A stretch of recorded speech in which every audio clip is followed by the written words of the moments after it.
ஒரு கொஷின் கேட்க போகிறோம். அந்த கொஷின் இந்த வீடியோவில் தான் ஸ்டார்டிங்கில் கேட்க போகிறோம். அது என்ன கொஷின்னு நம்ம இப்போ பார்க்கலாம்.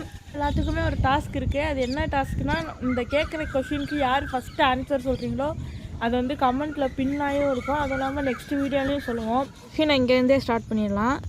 அது என்ன கொஷின்னா, ஏன் இந்த லீஃப்லாம் க்ரீன் கலரில் இருக்குது, அது எதனால் க்ரீன் கலரில் இருக்குது அப்படின்றத கீழே கமெண்ட் பண்ணிடுங்க.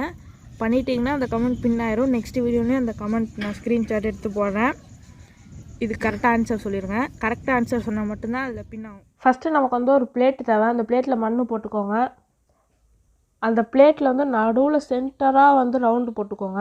அதுக்கப்புறமா நமக்கு இதுக்கு வந்துட்டு சுகர் தேவைப்படும். 4:1 ரேஷியோவில் எடுத்துக்கோங்க. பேக்கிங் சோடா தேவைப்படும். 4 ஸ்பூன் சர்க்கரை, 1 ஸ்பூன் பேக்கிங் சோடா. அதை வந்துட்டு அப்படியே கொட்டிடக்கூடாது. ரெண்டுத்தையுமே நம்ம மிக்ஸ் பண்ணிடணும் ஸ்டார்டிங்லேயே. பேக்கிங் சோடாவில் இதை எடுத்து போடலன்னா காற்றுல பறந்து போயிடுச்சு. எப்படி இந்த வீடியோ எப்போ எடுத்தேன்னு நீங்கள் பாருங்கள். அதனால தான் காற்றுல பறந்து போயிடுச்சுன்னு நான் சொல்கிறேன். ரேஷியோ வந்துட்டு கரெக்டாக பார்த்து எடுத்துக்கோங்க. அப்போ தான் கரெக்டாக இருக்கும். இதை வந்து நீங்கள் பார்த்து கொட்டிக்கணும். 4 ஸ்பூன் அண்ட் 1 ஸ்பூன். அந்த இடத்துல வந்துட்டு நம்ம ஐசோப்ரோபைல் ஆல்கஹால் ஊற்றணும். நீங்கள் இதுதான் ஊற்றணும்னு இல்லை, சூடம் போட்டுக்கலாம், இல்லை பெட்ரோல் ஊற்றிக்கலாம், எந்த எரியிற பொருள் வேணால் ஊற்றிக்கலாம். ஆனால் எண்ணெய் மட்டும் ஊற்றாதீங்க, எண்ணெய் எரியாது. எண்ணெய் எரியாதுன்னு உங்களுக்கே தெரியும், சும்மா சொன்னேன். இப்போ நம்ம அதில் கலந்து வச்சுருக்க அந்த மிக்சரை கலந்துக்கலாம். பேக்கிங் சோடாவும் சுகரும். அதை வந்துட்டு நீங்கள் கரெக்டாக ஐசோப்ரோபைல் ஆல்கஹால் ஊற்றிக்கோங்க. ஐசோப்ரோபைல் ஆல்கஹால் எது வேணால் இருக்கலாம். நம்ம என்ன செய்கிறோன்றதை நீங்கள் பார்த்துருப்பீங்க முன்னாடியே. இப்போ நம்ம வந்து இதை நல்லா எரிஞ்சிட்ருக்கு. இது ஏன் இப்படி பெருசாக வருதுன்னா, நீங்கள் ஸ்டார்டிங்லேயே பார்த்துருப்பீங்க, வீடியோ டைட்டிலில் பார்த்துருப்பீங்க, தம்ப்நெயிலில் பார்த்துருப்பீங்க. இது ஏன் இவ்வளோ பெருசாக வருதுன்னா, இதில் பெருசாக வரல. அது ஏன்னு நான் சொல்கிறேன் அப்புறமா. இதில் வந்துட்டு கரெக்டாக வந்துட்டு கிளைமேட் இல்லை, அதனால் அது வந்துட்டு கரெக்டாக வரல. ஏன்னா காற்றடிச்சிட்டே இருந்துச்சு, உளுந்துகிட்டே இருந்துச்சு. அதனால கரெக்டாகவும் எடுக்கலை. அதனால் ஓரளவு தான் அது பெருசாக இருந்துச்சு.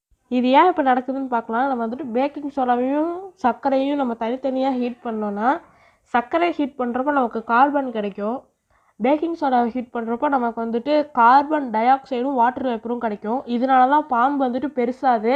சர்க்கரைனால தான் பாம்பு வந்துட்டு நீங்கள் அப்படியே பார்த்துட்டே இருங்க இது எவ்வளோ பெருசாக வருதுன்னு. இதை நம்ம வந்து டைம் லேப்ஸாக ரொம்ப ஸ்பீடாக ஓட்டிடலாம். அது எவ்வளோ ஸ்பீடாக நீங்களே பாருங்கள். இது வந்துட்டு எவ்வளோ பெருசாக வந்துருச்சுன்னு பாருங்கள். ஏன்னா இங்கே ரொம்ப காற்றடிக்குது, அதனால தான் அது கீழே உளுந்துகிட்டே இருந்துச்சு. அதனால தான் அது அவ்வளோ ரொம்ப பெருசாலாம் வரல. இதே மாதிரியே நீங்கள் குச்சி வச்செல்லாம் ட்ரை பண்ணிடாதீங்க. அது வந்துட்டு ஹீட் ஆகி உருகிற போது. இது வந்துட்டு எவ்வளோ பெருசாக இருக்குன்னு பாருங்கள். இது ஏன் பாதியில் உடஞ்ச மாதிரி இருக்குன்னா, இது வந்துட்டு காற்று அடிச்சுட்டு போயிடுச்சு. அதனால தான் அது வந்துட்டு உடஞ்சிருச்சு. காற்றடிச்சனால இது இவ்வளோ பெருசாக தான் வந்துச்சு. ஓகே, இது எந்த கிளைமேட்டில் எடுத்ததுன்னு உங்களுக்கு இப்போ வரும். அதுக்கு முன்னாடி இதை நம்ம உடச்சா என்ன ஆகுது அப்படின்றத நம்ம பார்த்துடலாம். இது உடச்சா என்ன ஆகும் நீங்கள் சொல்லுங்கள். இப்போ டக்குன்னு பாஸ் பண்ணிட்டு கமெண்ட் பண்ணுங்கள். கமெண்ட் பண்ணிட்டீங்கன்னா இதுவும் பின்னாகும். இதை வந்துட்டு நம்ம இப்போ எடுக்கலாம். எடுத்துட்டு இதை வந்துட்டு நசுக்கி பார்த்தோன்னா, இது வந்துட்டு ரொம்ப சாஃப்டாக இருக்குது. அப்படியே நசுக்கணுன்னா உடஞ்சிருது. இது வந்துட்டு ரொம்ப ரொம்ப ரொம்ப ரொம்ப சாஃப்டாக இருக்குது. இது வந்துட்டு நீங்கள் நசுக்குனீங்கனாலே ஸ்பான்ஸ் நசுக்கின மாதிரி இருக்கும். இதில் நிறைய லேயர் ஃபார்ம் ஆகிருக்கு. நம்ம வந்து இப்போது நெக்ஸ்ட்டு ஒரு எக்ஸ்பெரிமெண்ட் பண்ண போகிறோம். அது என்ன எக்ஸ்பெரிமெண்ட்னால், ஒரு நம்ம டைமண்ட் செய்ய போகிறோம். அது ஒரிஜினல் டைமண்ட் கிடையாது. அது வந்துட்டு 3 மாதம் ஆகும். நம்ம ட்ரை பண்ண போகிறோம். நீங்கள் எப்படின்னு பாருங்கள் எவ்வளோ காற்றடிக்குதுன்னு.